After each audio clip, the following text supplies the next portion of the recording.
네, 모두양국사 김범석입니다. 오늘 시간에는 신문고 들어보셨죠? 요즘도 우리 인터넷 보게 되면은 뭐 국민 뭐 신문고 해가지고서 많은 사이트가 있어가지고서 그걸 활용하는 우리 국민들이 좀 뭐 많은 걸로 제가 알고 있는데 뭐 저 같은 경우에는 뭐 잘 보지는 않습니다. 자, 신문고 그럼 우리가 역사 공부를 하다 보면은 그 취지가 뭡니까? 뭐 백성들의 억울함을 갖다가 직접 들어서 왕이 해결해 준다. 이게 요지가 되겠죠. 이 조선 왕조는 어떤 백성을 나라의 근본으로 삼는다는 어떤 민본 즉 덕치의 유교 이념을 내건 그런 국가였습니다. 그래서 이제 고려 시대에는 없었던 그러한 그 정책이나 제도 등이 많이 생겼죠. 신문고도 그 중에 하나였습니다.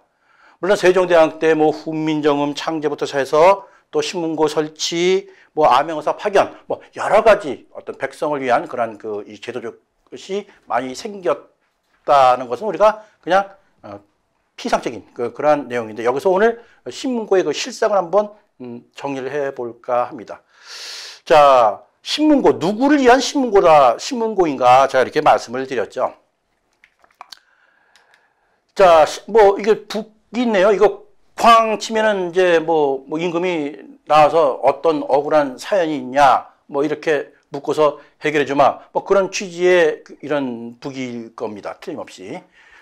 자, 이때 당시 물론 이제 신문고는 이제 소위 중국에서 들어온 그런 제도죠. 중국 송나라 때 등문고라는 그런 제도가 있는데 그 등문고를 갖다가 받아들여서 우리 이제 신문고 이렇게 이제 이름을 이제 개칭한 거로 이렇게 보시면 될 것 같아요.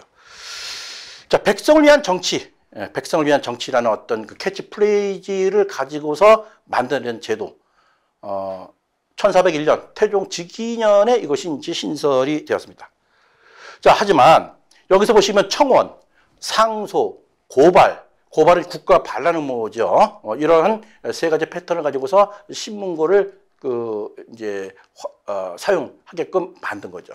자, 여기서 가장 현실적으로 백성들한테 와닿는 부분은 청원도 아니고 고발도 아니고 바로 상소겠죠. 억울함을 갖다가 풀어달라는 그러한 이야기죠. 근데 문제는 이제 이 상소 쪽이 좀 있습니다. 좀 까다로운 절차가 있는 거죠. 여기 이제 보시게 되면은 이 상소가 상당히 까다로운 절차라고 제가 말씀을 드렸어요. 백성들이 억울하고 원통하고 일이 있을 때 호소하는 방법은 이 상소인데, 자, 먼저 이 서울 또 지방 같으면 이제 관찰사죠.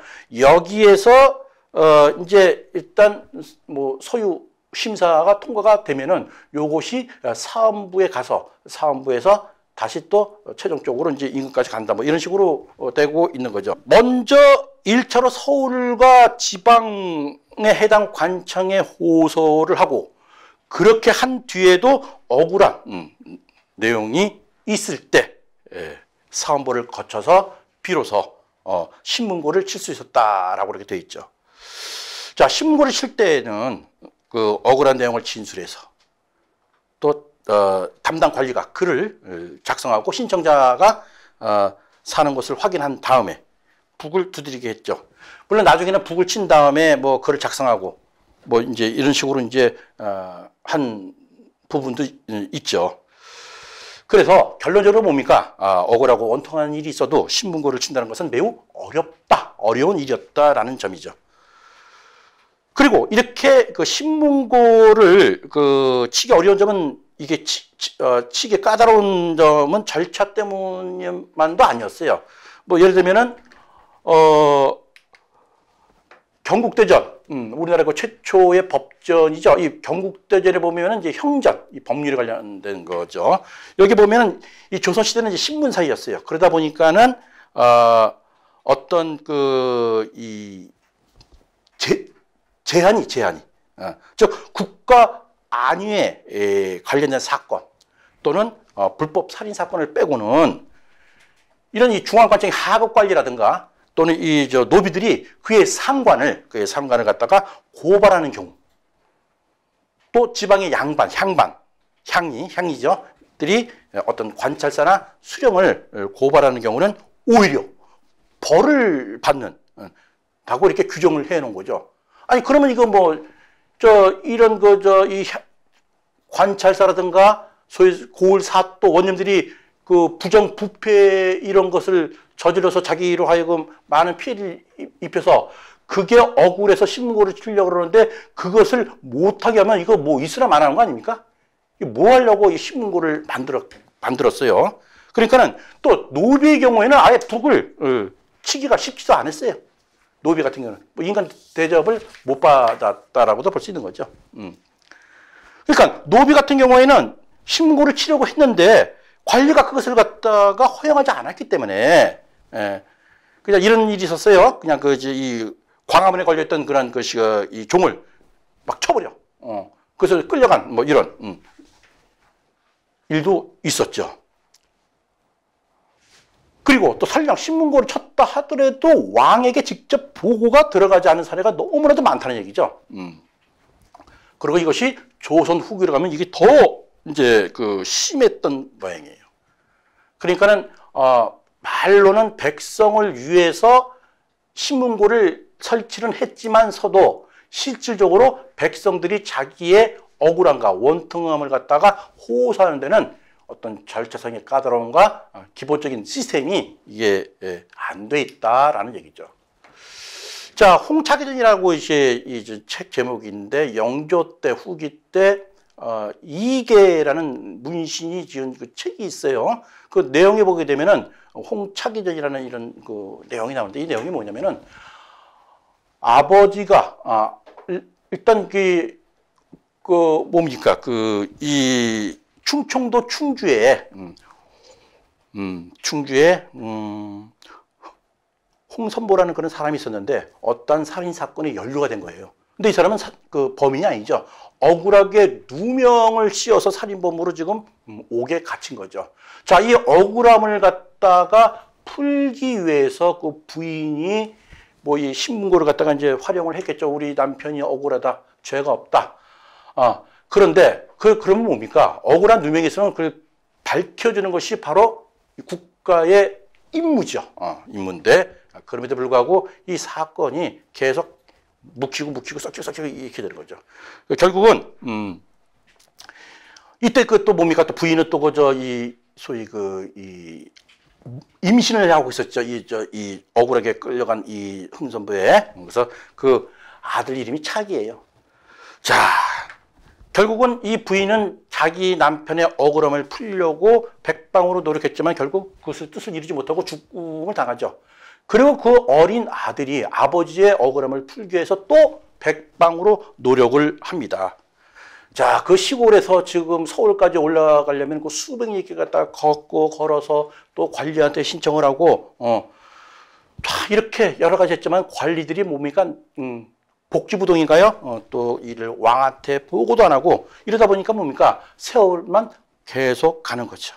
자, 이러다가 물론 이게 뭐 소설인지 뭔지 이 문집에 있는 얘기지만은 이러한 홍차기가 우연히 길에서 이때 당시에 형조 판서를 만나가지고서 억울함을 얘기하니까는 이 사람이 그래, 너의 그 억울함이 너무나도 진솔하구나 해서 내가 해결을 해주마 라고 해서 이제 결국은 누명을 벗겨준다는 그런 약속을 받고서 다시 고향으로 내려왔죠.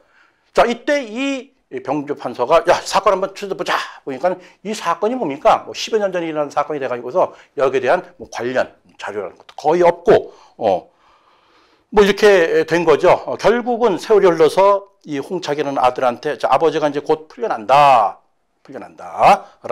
소식을 듣고 홍차기도 뭡니까? 결국은 어린 나이에 눈을 감고 말아버리죠. 이때가 홍차기가 나이가 14살이었다고 합니다. 결국은 어머니 뱃속에 있던 아이가 태어나서 아버지의 누명을 벗어서 아버지가 석방될 때까지 약 14년의 세월이 흘렀다는 이야기죠. 자, 이게 신문고 맞습니까? 이건 말도 안 되는 거죠. 결국은 뭡니까? 두드리면은 들어준다는 신문고는 결국 하층민의 억울함에 대한 호소나 해결을 위한 제도가 아니었다. 그 뭡니까? 바로 관리들을 갖다가 어떤 견제하기 위한 그러한 시스템으로 작동했다라고 밖에는 해석이 안 되는 거죠. 즉, 여기서 이제 민본주의와 민주주의 차이점을 제가 이제 좀 정리를 하고자 하는데, 민본이라는 거 보면 유교 사이에서 백성은 하나의 근본이다라고 해서 왕이 덕치를 뭐랍니까? 중요시하는 그러한 민본주의죠. 하지만 이 민본주의의 그 함정이 뭐냐면은 민본, 백성을 근본으로 하되, 즉 왕의 재량으로 백성을 다스린다는 얘기죠. 즉 왕과 백성 사이는 위에서 아래로 가는 어떤 수직적인 그런 상하관계가 있는 상태에서의 민본주의였고, 현재 민주주의는 뭡니까? 국가의 각각 국민의 어떤 이 평등함을 갖다가 보장하는 거죠. 즉 수평적인 관계라는 거죠. 즉 민본주의와 민주주의 차이점은 수직관계와 수평관계. 요걸 우리가 조금 다 알고 있지만 다시 한번 정리를 해봐야 될 것 같습니다. 다시 얘기해서 이때 당시에 신문고라는 것은 오늘날의 이런 민주주의하고는 많은 차이점이 있었다. 결국은 이 신문고는 뭐예요?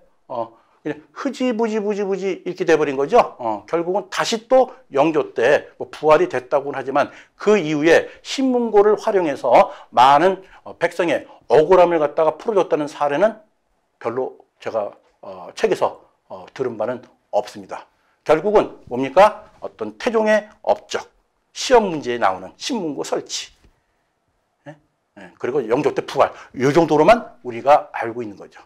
자, 신문고 매우 중요하지만은 결국은 그냥 유명무실화된 오히려 만들어서 백성을 더 힘들게 했던 그러한 제도가 아니었나 봅니다. 자, 오늘날 현대를 살아가는 우리들한테 이 신문고는 어떠한 역할을 해야 되는지 한번 생각해 보네요. 모두의 한국사 김범석이었습니다.